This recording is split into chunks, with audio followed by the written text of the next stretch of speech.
And so it's time to take a look at the last remaining faction frigate. The Daredevil can be used as a PvP ship, it can also be used as a PvE ship, it has a lot of different purposes. Now, in my case, I used the Daredevil on my alt account as a tackle ship with 3 webs, 1 medium extender, 1 micro warp drive and 1 adaptive shield hardener. My Daredevil, the tackle Daredevil, did not have any high slots, it was purely a tackle ship for the Revelation.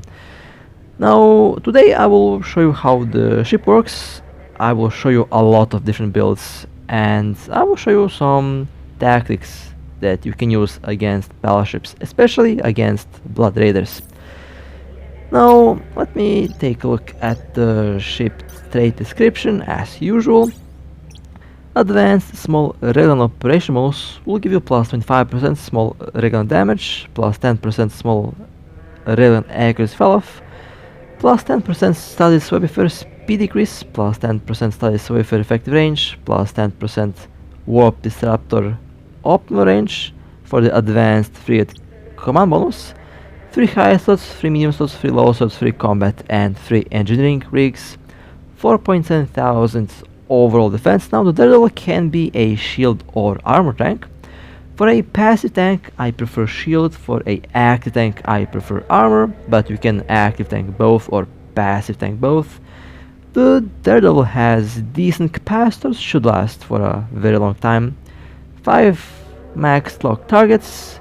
The Daredevil has a exceptionally good lock on time, that's why it's used as a tackle ship, and it's also really fast, one of the faster faction frigates in the game.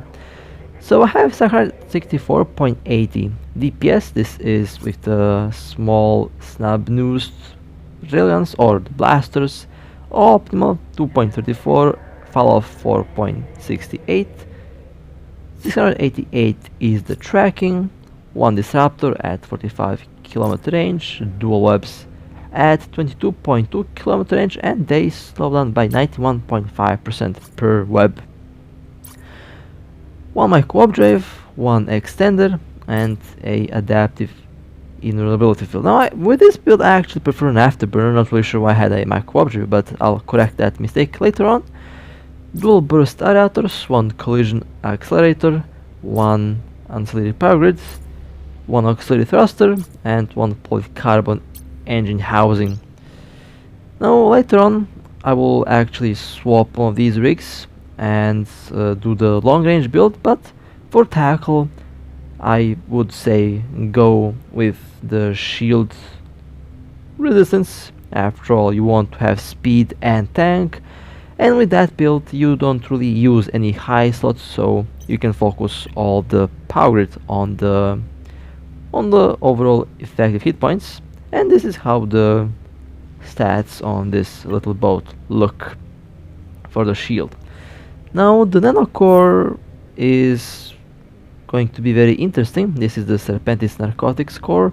This Nano core I believe is one of the better ones that you can use. It can be manufactured via reverse engineering in the game, and this Nano core is special because it will give you extra web strength, which is good for a tackle ship in a camp, or good for a solo PvP boat, or even good for missions, depends on what type of purpose you assign the ship for. Of course you have to upgrade the Nano core, which can be expensive, but in the end it does pay off because this is one of the better Nano cores for this ship. Now of course you have a lot of different Nano core options for the Daredevil, and in the end pick the one that will work for you the best. I usually go with the best look Nano core because I try to make the video look nice, and I try to make the ship look interesting, so I usually pick a very good looking Nano core just to make the ship more unique, and I think the narcotics core does look fantastic. Now we have 2 options with the implants, high power coil or thermal circulation. So for a passive tank or shield tank I actually like to use this one because you can focus on DPS while also maintaining a good tank, and the high power coil is overall the more sustained DPS railgun implant for this little ship. Now as for the general units, I think I will focus on the extended passive shield boost, and I will also focus on the micro drive speed bonus, or I will actually go for the capacitor, because the capacitor is not very stable with this kind of build. However, it will not really matter, because with this build you would probably use a afterburner, and one mistake with this build that I made is I forgot to change the micro drive. But I guess for a quick tackle it can work, for a quick brawl it can work, but with the close range blasters a afterburner is the way to go. So that would be the only thing that I would change on this current build, and I think later on I did realize that and I changed it. But let me just quickly show you how quick this boat can go. 15,357 overall defense, 3.9 kilometers per second. Now the speed is a little bit slower, the speed is a little bit decreased because I went with the general unit that does reduce the capacity usage for the micro drive, but still the boat is pretty quick. So let's quickly recharge that implant, and I will show you the DPS that you can get with the blasters. Now the Daredevil is known to be the highest DPS faction frigate, quickly followed by the Damiel and followed by the Garmur. The blasters have the highest DPS in the game, 1,100 DPS, which is, you know, pretty good, pretty solid. And the tracking on the railguns is also really good, especially on the blasters. Now this is a passive armor tank build. Now the problem with the passive armor tank build is the fact that the armor plates will slow you down, and in order to counter that you will have to basically use more auxiliary thrusters, or you will have to use the general units to improve the afterburner speed. Now here I'm changing the micro drive into a afterburner, and now the capacitor is stable, which is fantastic news.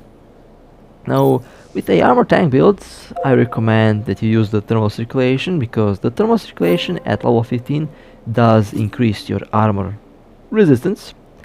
As for the general units, you can use the efficiency for extra armor volume from the armor plate, and you can use this one, afterburner speed bonus, level 15 attribute plus 20% armor resistance will make this boat really tanky.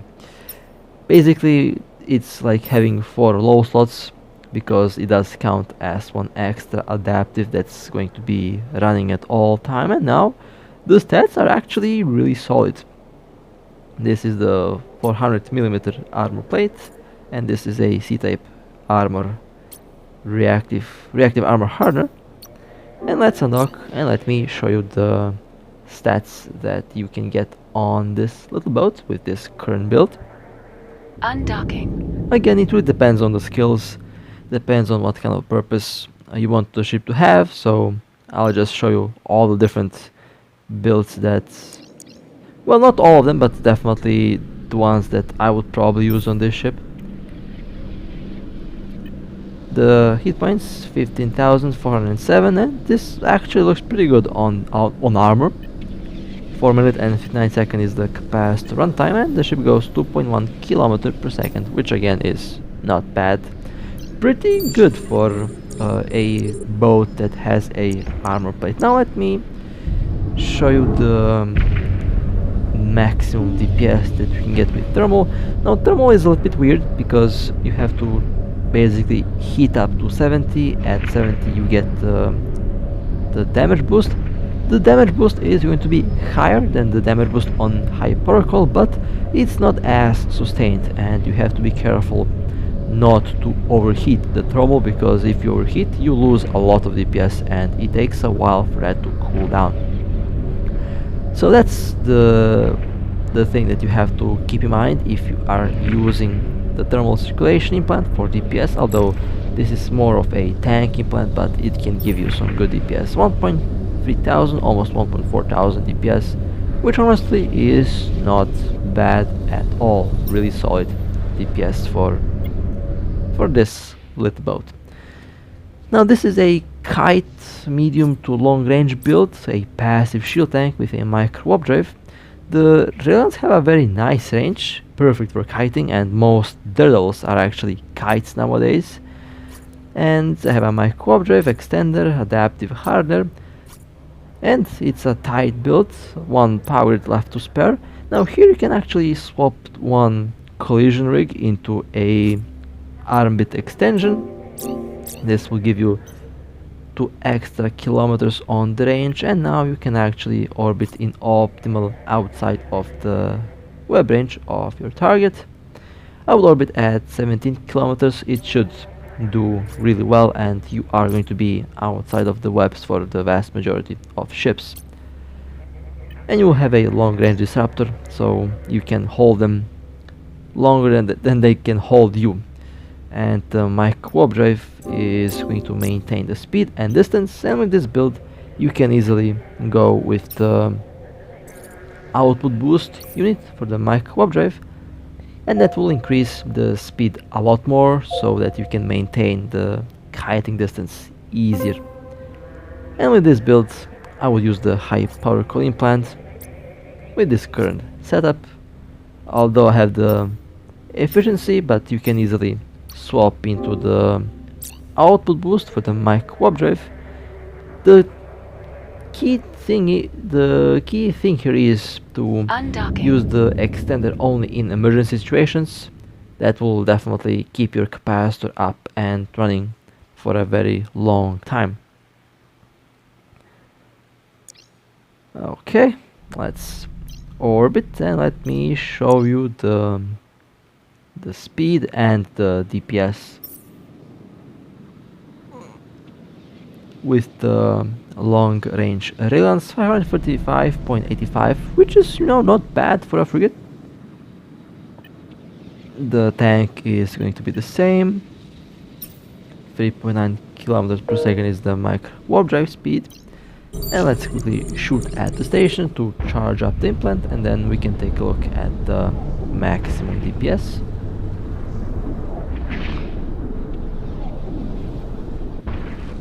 I think they did change the high power coil a little bit. Basically they gave the high power coil not less DPS, not more DPS, but they have reduced the implant usage per activation. 818.77, not bad, pretty solid. And to keep in mind, most targets that are webbed by the Daredevil are not going to be able to move.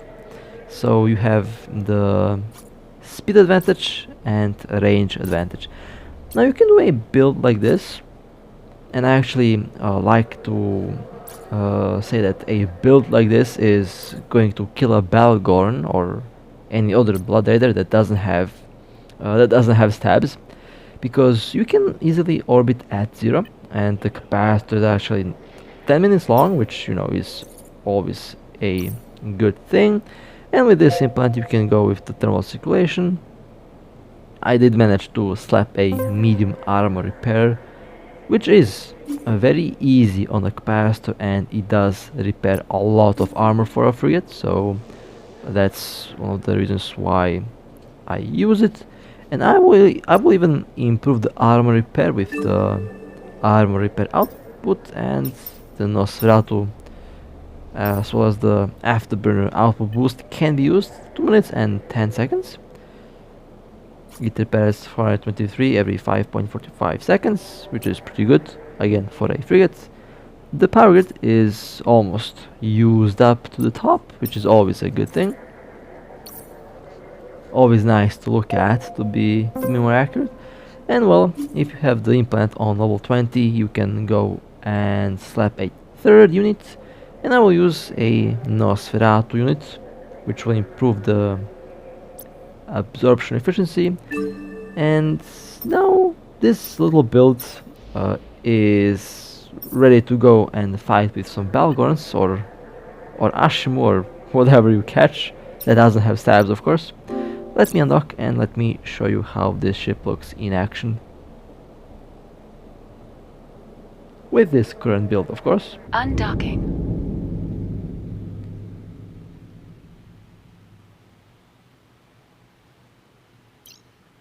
Okay, let's orbit. Afterburner on. Everything else is in position. Okay.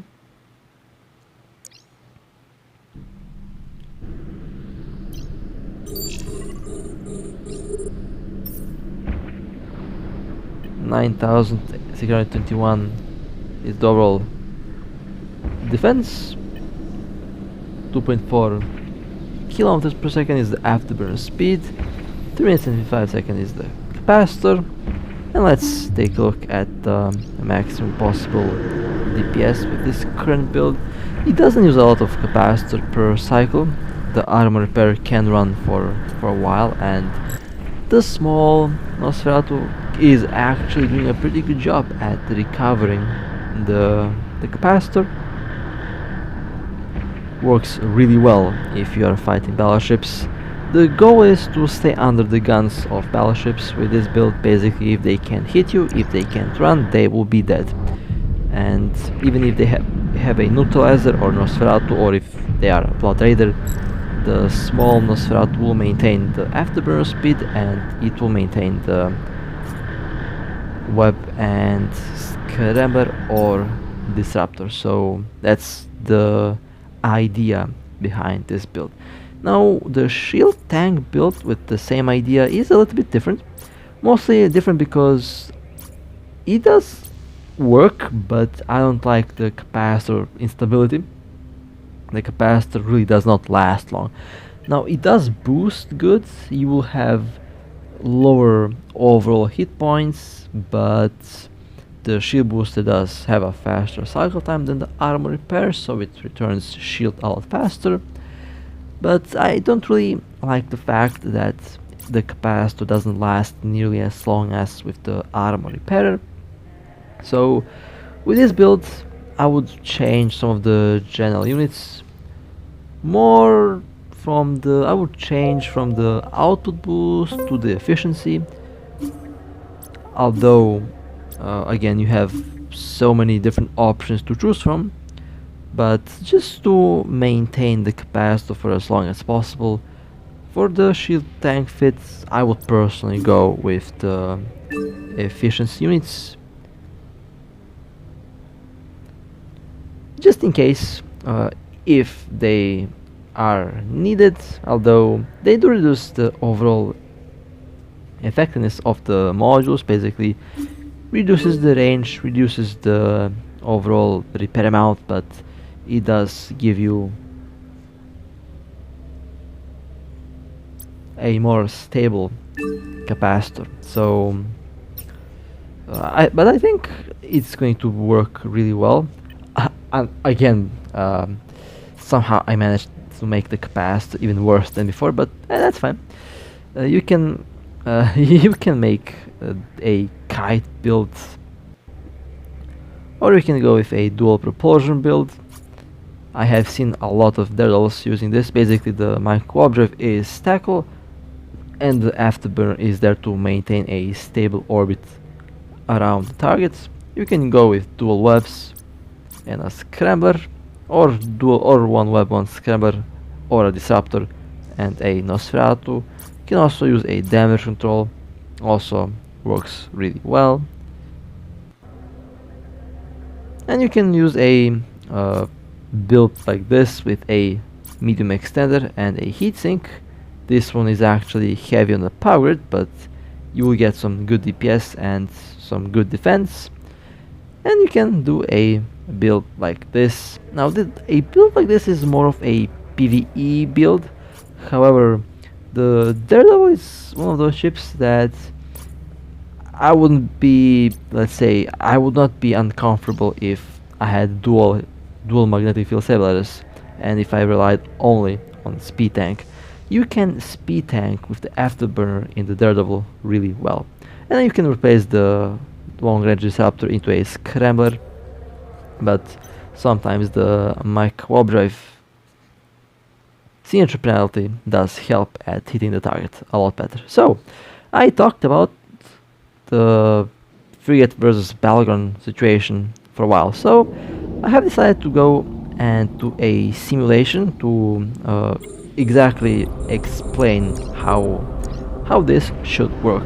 Now, this is something that you should always, before you actually go and engage a Battleground in real combat, do a test with a corp mate, with a friend or alliance mate, and I recommend that you actually go and test out a lot of different Battleground builds so that you know what to expect, just to get a feel on how this will look and how your ship will behave in combat. Now, here all of the ships that you can see here are are my ships, and I'll swap between the Battleground and between the Daredevil.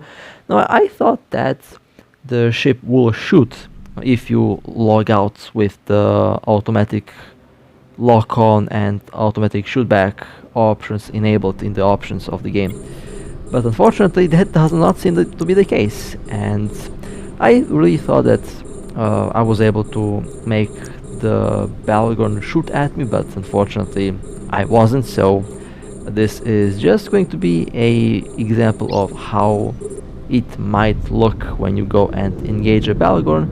Now, triple webs and dual Nosferatus on the Battleground already killed the capacitor of the Daredevil, but by the time I actually log back in the Daredevil, I already will have pretty decent capacitor.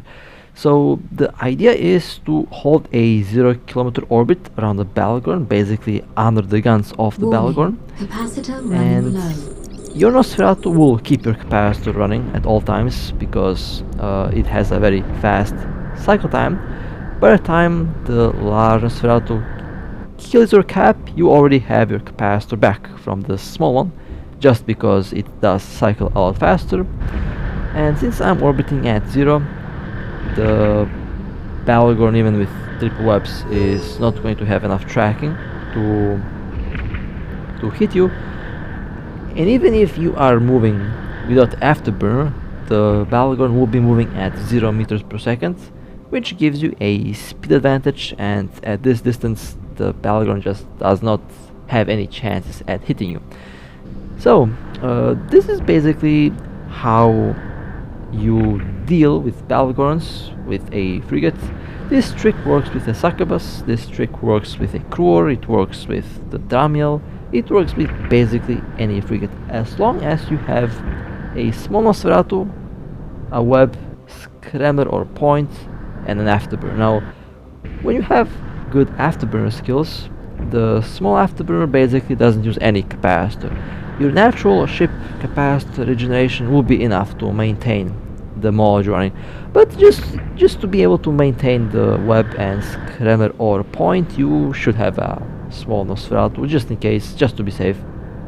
But in a lot of cases, the Nosferatu is not actually that required for this job, because the natural energy regeneration on the frigate can actually maintain everything. But again, not all ships, not all pilots have basically the same skills, so in order to make sure that you have capacitor, a small Nosferatu is the way to go.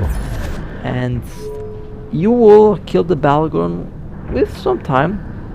Basically, you will have to wait until the Battleground kills its own capacitor with the armor repairs or shield boosters, and when that happens, well, you just keep on shooting, and the Battleground will eventually cap itself because it can't really draw energy from your ship. You already have no capacitor left, but your ship will be safe while the Battleground will slowly go down. And well, given enough time, given the right situation and moment, the Battleground will be killed, and that's how you deal with these ships using a frigate.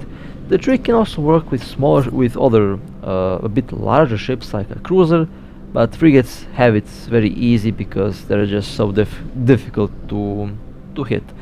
Now, do not attempt this with a Vindicator because, yeah, they will slow you down and they will probably kill you because of the Serpentis web bonus. But this is just a little trick and tactic that you can use against Battlegorns or basically any battleship that you encounter, with the exception of the Serpentis battleship, the Vindicator, because yeah, they can kill you because they will slow you down and they will have enough tracking to hit you. And now let's take a different ride with the Daredevil, and let's see how it performs in something that's a little less dangerous, and that is PvE.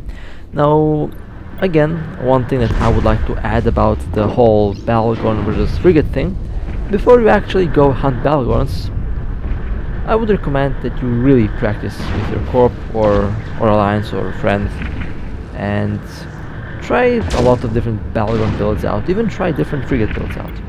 See what type of build works best for you. Also very important to test out the Battlegorn with 1, 2 or 3, even 4 and 5 webs, because you have to know what you will encounter in a actual combat situation. Most Battlegorns run 3 webs and dual Nosferatus, at least most PvE Battlegorns. PvP Battlegorns have 1 point, 1 web, dual Nosferatus and a neutralizer. So all of these different builds might have different outcomes. A skilled Battlegorn will slingshot you, and that's why I'm saying that you should practice first before you go and hunt Battlegorns, because a skilled Battlegorn will slingshot your frigate and they will be able to hit you. And also you have to make sure that you don't lose the web or point in the heat of the battle, so make sure you keep looking at the modules. And of course, again, that's why I'm saying that before you go hunt Battlegorns, practice with your corp until you are quite comfortable with how your ship behaves, and then you can go and try the idea out against an actual target. So the tracking on this boat is actually really good. I would say the railguns do feel much better in terms of PvE than the cannons or cannons, the projectile turrets that the angel ships use or minotaur ships that use. With the Dramiel, I had some issues with tracking, mostly because the ship was moving too fast and I basically had to reduce its speed in order to allow the turrets to hit, or I would have to use manual orbiting. Now with the Daredevil, this current orbit that I have set seems to be working really well, and absolutely no issues with the tracking at the moment. I use the short range blasters.